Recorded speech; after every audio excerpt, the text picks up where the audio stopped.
texture evaluation of pervious pavements using three-dimensional medical X-ray computer tomography. Porous pavements are used nowadays because of its increased skid resistance, increased hydroplaning speeds, and increased noise absorption capacities. The main advantages of these porous pavements are actually derived from the pore properties and the texture characteristics. It's like in the current study we are using the pervious concrete. It's actually a special class of hydraulic cement with 15 to 35% porosity and the usage of single course aggregates. The properties of these pervious concretes are mainly dependent on the pore properties and texture characteristics, which we can measure it using the medical X-ray computer tomography. Although the X-rays were first discovered in 1895, it was came into practice at 1971 as a medical X-ray CT scanner using some Rodin transform and Fourier transform equations. Although the usage has started in 1971, the first usage in pavement started in early 2000s by Professor Iyad Masa, and later the people started using it in finite element models.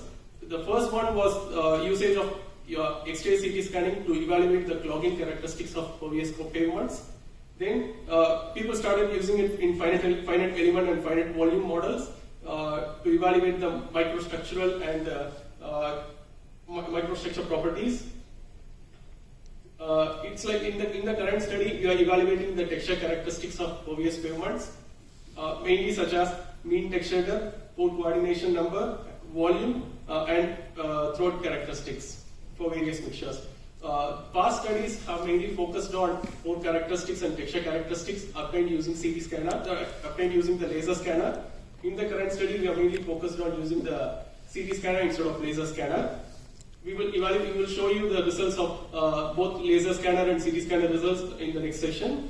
It's like in the current study, two different pervious concrete samples were used with two different aggregate gradations. One with the larger nominal maximum aggregate size, and the other one is lower nominal maximum aggregate size. Then the medical CT scanner was used to obtain the series of cross-sectional CT scan images of different pervious concrete samples at the resolution of 0.3 mm cross 0.3 mm at the vertical resolution of 0.7 mm. Then whatever the absorption coefficients of various pervious materials were transferred into the grayscale intensities varying from 0 to 4095, which is actually the 12-bit grayscale intensities. Usually in image processing there is a most crucial step, which is the image segmentation. It is actually the process of binarization used to divide the images of various grayscale intensities to 2 or 3 discrete phases, which is the solid and the void phase. There are different kinds of thresholding algorithms. Like the major category is global and the local. The global can be divided into different categories, like this one. It's actually the histogram, clustering, entropy, and volumetric methods.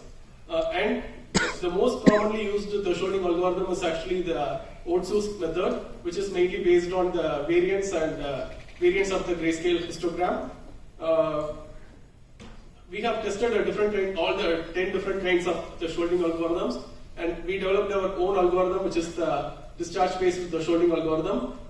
We have conducted some experimental studies to compare which algorithm performs well in terms of permeability and porosity characteristics of pervious materials. It's like in our discharge-based thresholding algorithm, it predicts the porosity and permeability more accurately compared to the existing methods. After the thresholding, it's like the first image shows the grayscale intensities before thresholding, and B, C, and D shows the cement and aggregate phase, interconnected void phase, and isolated voids. In case of porous asphalt, there will be another more category, which is the separation between cement and binder and the aggregates. Whereas in our study, it's like since cement and aggregates share the same grayscale values, it is considered we are unable to separate the cement and aggregates in the image stage. The next step is the evaluation of texture. We will crop the image from B to obtain the top texture and void characteristics. In the voids and texture, we can easily determine what's the mean texture depth and the pore and solid characteristics.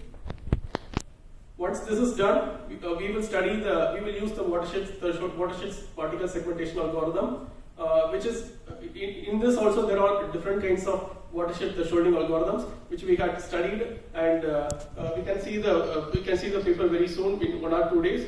It's like we have studied which watershed algorithms works much better for the pavements, and we can see that particular paper very soon. In this, we are mainly using the gradient elevation function to obtain the mean texture depth and other pore and texture parameters. Here, this shows the digital mean texture depth.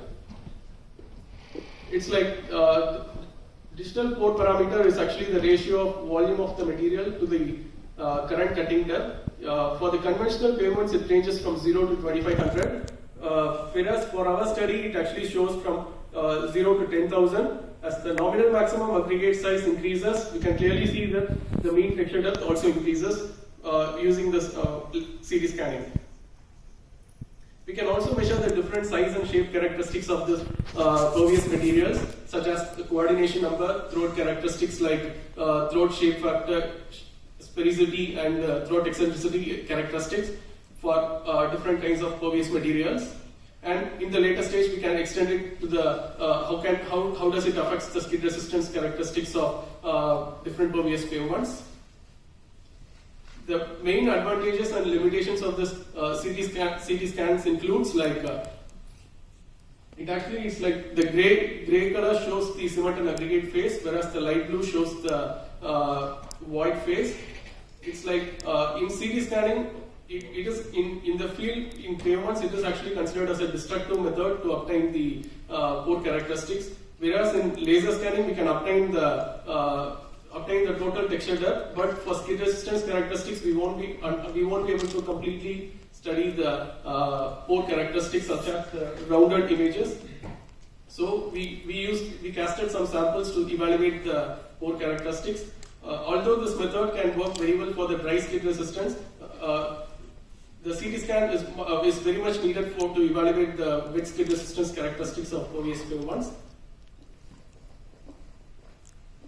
In summary, it's like there are different kinds of thresholding algorithms. The important algorithm which we come up with is the discharge-based thresholding algorithm, which will be used for skid resistance analysis. And secondly, there are different kinds of watershed algorithms, and the most accurate one, which we for the pavements, is the watershed algorithm with gradient elevation function.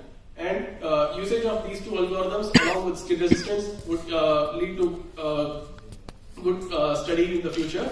And it's always important to understand the process behind this image processing and image segmentation algorithms in the field of pavement engineering. These are our recent contributions. Thank you. Okay, thank you very much to Mr. Ajay Shankar for the very interesting presentation on the application on digital image processing on the pavement performance evaluations. Okay, so I would like to open the sessions for any questions from the audience. Okay, sir. Probably you can introduce yourself first. I think I missed the. I'm Professor S.S. Jain from Indian Institute of Technology, Roorkee, and I'm associated with ICPT since 1997 with Professor Far, and it's a very good conference, and your paper is very good on a very important topic, and especially with Indian traditions, because in India, unfortunately, the drainage plan is not there for even for a single city, and that's not the problem of India, but other countries also. So I just wanted to know that the first layer is the OGFC, and second layer is the reservoir. And in the reservoir layer, we say that 25 mm to 63 mm. But what should be the actual the size of the aggregate? And this is first question. And second is, it is always said that the white content is higher. So what is the percentage of the white content? So that's the two questions which are in my mind now. There are many others we will discuss sometimes during the conference. Thank you for your questions, Prof. The answer to the first question is the size of aggregates which we are using in the pervious pavements are 12.5 mm and 9.5 mm aggregates. And the second question is like the fine content which we are using is like 15%. And I'm not sure what's the exact content I mean. And in the objective of our study is we just fixed the cement content and aggregate content in our study, and we were majorly focusing on the texture evaluation. We didn't actually vary the mixture parameters and in the first stage. So I'm unable to answer the second question of your second question actually. We can discuss the further questions in the next session. Yeah, definitely. Yeah. Even for US. Right. I discussed with the University of California at Davis, and these lot of interests were shown by them. Yeah. So it's a very important topic. Yeah. Thank you. Thank you. Okay, thank you very much, Prof, for the questions. Okay, any more questions? Okay, to Mr. Ajay Shankar before we give the sessions to the next presenter.